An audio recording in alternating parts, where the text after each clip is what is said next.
Boa tarde, meus amigos. Estamos aqui mais uma vez cooperando aqui com vocês nesses estudos em casa, tá bom? E aí a gente espera encontrar todos vocês com saúde, satisfeitos, estudando bastante, tá? Mamãe e papai estão ajudando, o irmãozinho maior está ajudando também nas atividades. É isso aí, coletivamente a gente vai conseguir, tá? E aí agora eu gostaria de trazer para vocês mais uma parte do português, da compreensão textual para alunos de terceiro ao quinto ano, que é inferir o sentido de palavra ou expressão nos textos, né? Por que isso é importante, gente? Porque as palavras, elas nem sempre estão no sentido real que elas se apresentam. Elas podem estar no sentido figurado, né? Elas podem ser formadas por mais de um grupo de palavras. E se ao longo da nossa leitura nós não formos entendendo o que cada palavra tem de sentido, está querendo nos dizer, nós não vamos conseguir entender o texto no seu todo, tá certo? Então vamos aqui. Agora eu peguei, né, uma receita de fazer panqueca, né? E peguei só o modo de fazer, que diz o seguinte: misture o leite e a aveia e deixe descansar por 5 minutos. Adicione o óleo e os ovos misturando bem. Em seguida, junte a farinha, a frutose, o sal e o fermento, batendo bem até a massa ficar homogênea. Coloque 3 colheres de massa numa frigideira antiaderente, com um pingo de óleo. Frite dos dois lados. Sirva com geleia dietética ou recheio de ricota com uvas passas, ou ainda com fatias de maçãs assadas. Se desejar, polvilhe canela sobre as panquecas. Então, nessa questão do sentido de palavras, eu dividi essa parte da nossa aula em 3 passos, né? Porque as palavras elas podem se apresentar de vários modos, né? Para que a gente possa inferir o sentido delas. Qual o primeiro passo? Saber se a palavra está no sentido real ou figurado. É importante. O sentido real, por exemplo, abrir a porta da minha casa, né?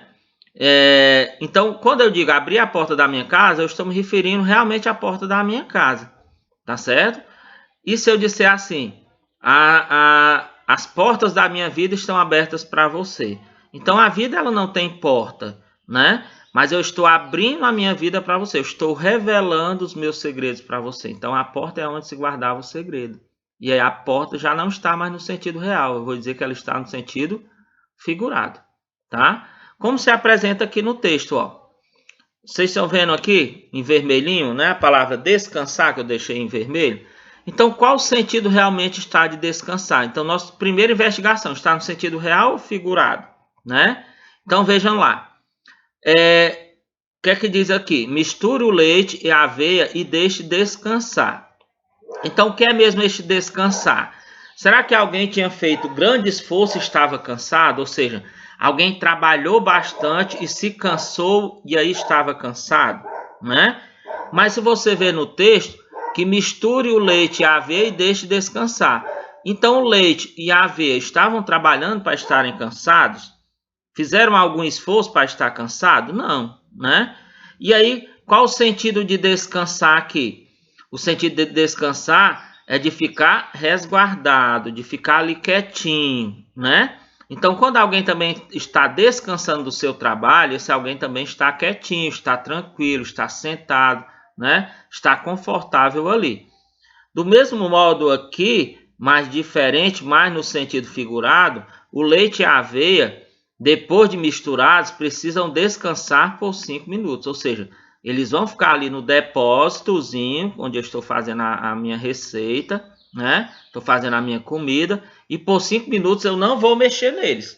Então, descansar está no sentido de não mexer, de ficar intacto ali, sem ninguém mexer por 5 minutos. A mistura do leite e da aveia. Não é porque eles estavam cansados de trabalhar, tá? Então, aí no sentido figurado, tá bom? Vamos aqui. Sirva com geleia dietética, o recheio da ricota. Então, qual o significado aqui de sirva, né? Que vem do verbo servir, né? Então, vejamos aqui.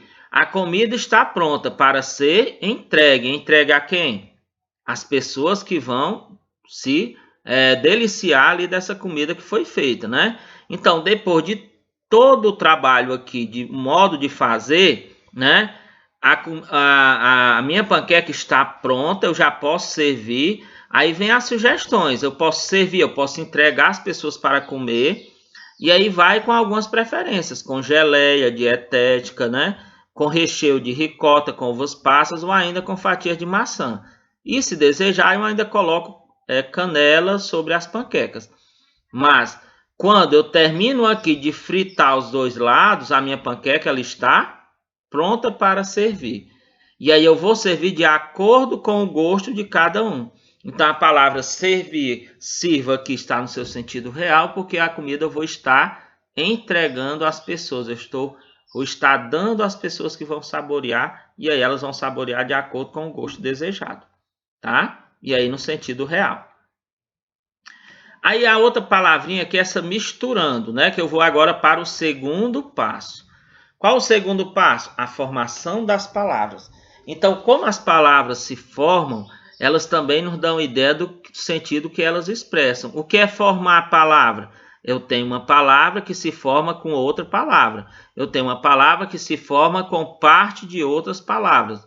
Eu tenho palavra que se forma com pequenos termos, pequenas estruturas que se juntam a essa palavra e formam essas palavras. Então, é importante eu saber o que ambos as partes que formaram a palavra significam, né? Então, eu peguei aqui a palavra misturando, né?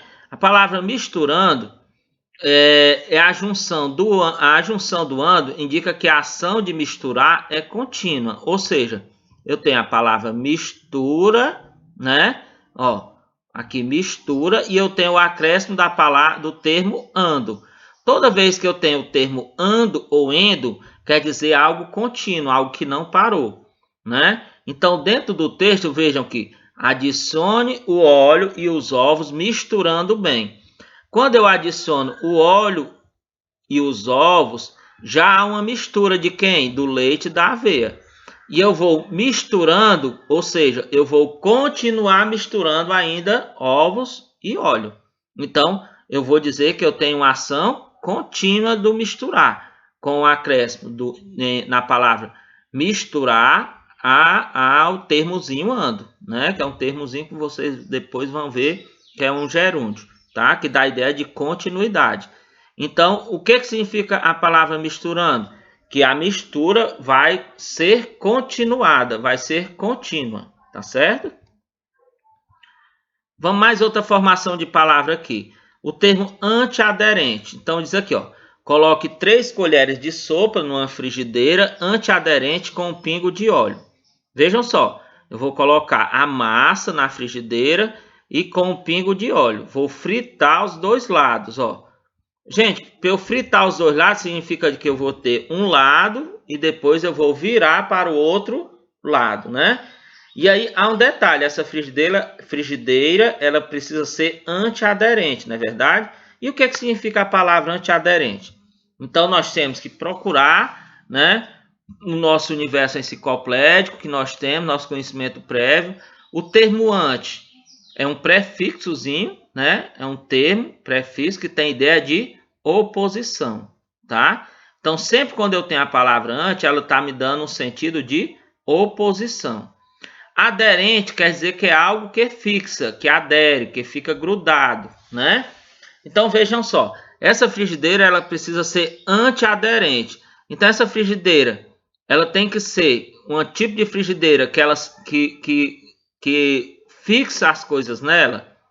Aí tem um anti-oposição. Então, quer dizer oposição? Não, que não fixa, ou seja, que a massa não vai grudar nessa frigideira. É um tipo de frigideira que a massa não adere a ela, ou seja, a massa possibilita assar um lado e depois assar o outro sem grudar no fundo dessa frigideira.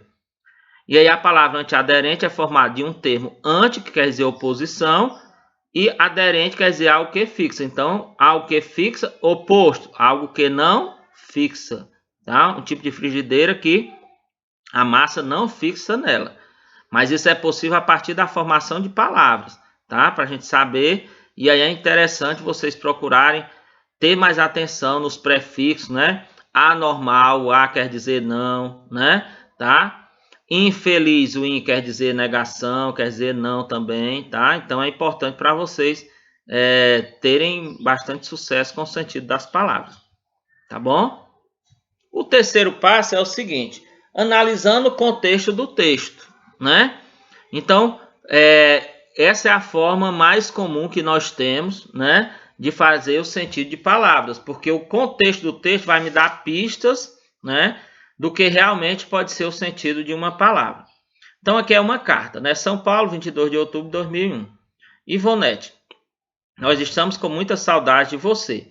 Infelizmente, no momento, não tenho dinheiro para pagar uma passagem para você vir nos visitar. Gostaria de saber se vocês estão bem de saúde. E se você puder, vá visitar minha mãe para eu saber como ela está, pois eu não sei quando poderei visitá-la. Se você souber alguma notícia dos meus irmãos, por favor, me fale. Mande lembrança para todos. Severino. Então, eu deixo aqui a palavra lembranças, né? E aí, qual o sentido de lembranças para essa carta, dentro desse contexto dessa carta, né? Então, a Ivonete está distante, né? Está mandando uma carta. Essa carta está indo para o Severino, né? Então, ela diz que não pode visitar a sua mãe, né? E também, se ela souber alguma notícia dos irmãos, por favor, fale, né? Mande lembrança para todos. Todos quem? Para a mãe, para os irmãos, né? E o que são essas lembranças? Será que essas lembranças são informações? Mas lembrança pode ser informações, não pode?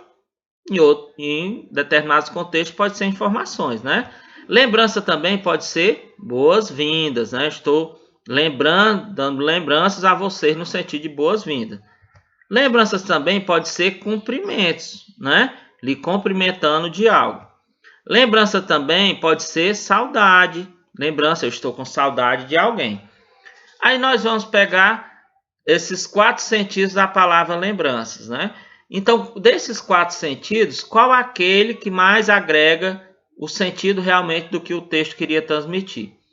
Vejam que a palavra lembranças foi colocada no final do texto, né? Já como tom de despedida, tá? Então, ela já não pode ser boas-vindas, né? Porque não está inicialmente. Como também ela não está no meio, então as lembranças não podem ser informações nem saudades, né? Porque era lá no início que eu ia dizer que estava, ó, nós estamos com muitas saudades de você, né? Tá? Então, poderia ser mais no início ou mais no meio, tá? Mas no caso, o que a Ivonete quer é que através do Severino, né? O Severino, substituindo ela nesse momento, possa dar lembranças à mãe e aos irmãos. E o que é as lembranças? Os cumprimentos, né? Então, para esse contexto aqui dessa carta, o que mais se adequa ao que realmente a Ivonete queria, ela queria que o Severino, ela quer que o Severino cumprimente sua mãe e seus irmãos por ela, porque agora ela está distante. Só que ela não usou o termo cumprimentar, ela usou o termo o quê? Mandar lembrança, mandar meus cumprimentos. Tá bom? Então, gente, um abraço a todos vocês. Espero que tenham aproveitado bastante a nossa aula. Tá bom? Um cheiro, tô com saudade.